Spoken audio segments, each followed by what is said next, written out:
अस्सलाम वालेकुम, कैसे हैं आप सब। उम्मीद करती हूँ आप सब खैरियत से होंगे। आज मैं आपको कनाडा के सबसे सस्ते स्टोर में लेकर चलती हूँ जिसका नाम है डॉलरामा। कनाडा का ये स्टोर बहुत सस्ता है और तकरीबन हर चीज़ ही यहाँ से मिल जाती है। और सस्ता होने का ये मतलब नहीं है कि यहाँ पर चीज़ें ऑर्गेनाइज नहीं होती होंगी। हर चीज़ इतनी ऑर्गेनाइज और इतने अच्छे से रखी होती है। एक छत तले आपको हर चीज़ मिल जाती है और इनकी प्राइस होती है $1 से लेके $5 तक। अब ये 4 बाउल्स का एक पैकेट था $1 का। पाकिस्तान में भी शायद इस तरह के कोई बजट स्टोर होंगे, मुझे बिल्कुल याद नहीं है, लेकिन डॉलरामा का फिर भी मुकाबला नहीं होगा। क्वालिटी का फ़र्क तो होता है, लेकिन कुछ चीज़ों में आपको क्वालिटी नहीं चाहिए होती, जैसे क्लीनिंग सप्लाईज, वाटर बॉटल और लंच बॉक्स ऐसी चीज़ है जो बहुत इंसुलेटेड चाहिए होती है। वो मैं यहाँ से नहीं लेती क्योंकि ये क्वालिटी वाइज इतने अच्छे नहीं होते और पानी बहुत ज़्यादा ठंडा हो जाता है सर्दियों में।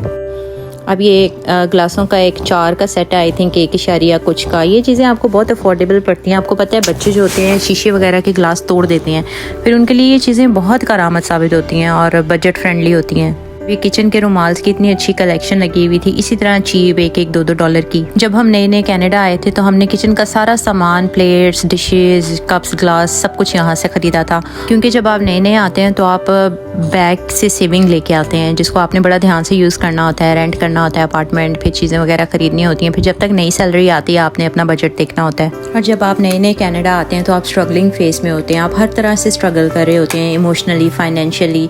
इमोशनली स्ट्रगल सबसे ज़्यादा होती है, यहाँ पर आपको कोई अपना देखने को नहीं मिलता। इतना बड़ा कल्चरल शॉक होता है कि आप डिप्रेस रहते हैं। और जब हम आए थे तब जनवरी की सर्दियाँ थीं और बर्फ़बारी शदीद हुई थी। यहाँ के गोरे हमें बताते थे कि इस दफ़ा शदीद सर्दी पड़ी है। और जब परदेश में रहने वालों का कोई अपना दुनिया से चला जाता है और वो पहुँच नहीं पाते तो वो सदमा एक बहुत अलग चीज़ है, कभी आपके साथ शेयर करूँगी। लेकिन जैसे अल्लाह ताला फरमाते हैं कि बेशक हर तंगी के बाद आसानी है, तो इसी तरह हमारा वो दौर गुजर गया और अब अल्लाह ताला ने बहुत अच्छे दिन दिखाए हैं। शुरू में जब मैं आई थी तो बस अपने 2 छोटे बच्चों के साथ घर के अंदर हर वक्त कैद रहना, डिप्रेस रहना बहुत मुश्किल था। अब हमारे बच्चे बड़े हो गए हैं तो हमारी बस एक कंपनी हो गई है। कहीं पे भी जाते हैं सब इकट्ठे जाते हैं, एक दूसरे की कंपनी को एंजॉय करते हैं, क्योंकि हम ही एक दूसरे का पूरा ख़ानदान होते हैं।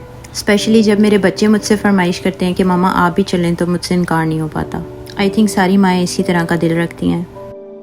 बच्चे टॉयज़ वाले स्टोर में जाएं, टॉयज़ ना लें, ये कैसे हो सकता है। और यहाँ पर टॉयज़ आपको $1 से लेके $5 तक बड़े आराम से बड़े अच्छे मिल जाते हैं। वैसे भी बच्चे थोड़ा सा खेलते हैं, उसके बाद उनका दिल भर जाता है और वो फेंक फूंक देते हैं।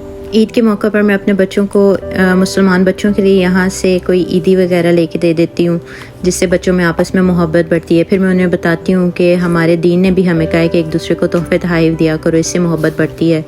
ये देखिए यहाँ पर बर्थडेज वगैरह के लिए भी हर चीज़ अवेलेबल होती है, जो भी सजावट वगैरह आपने करनी है।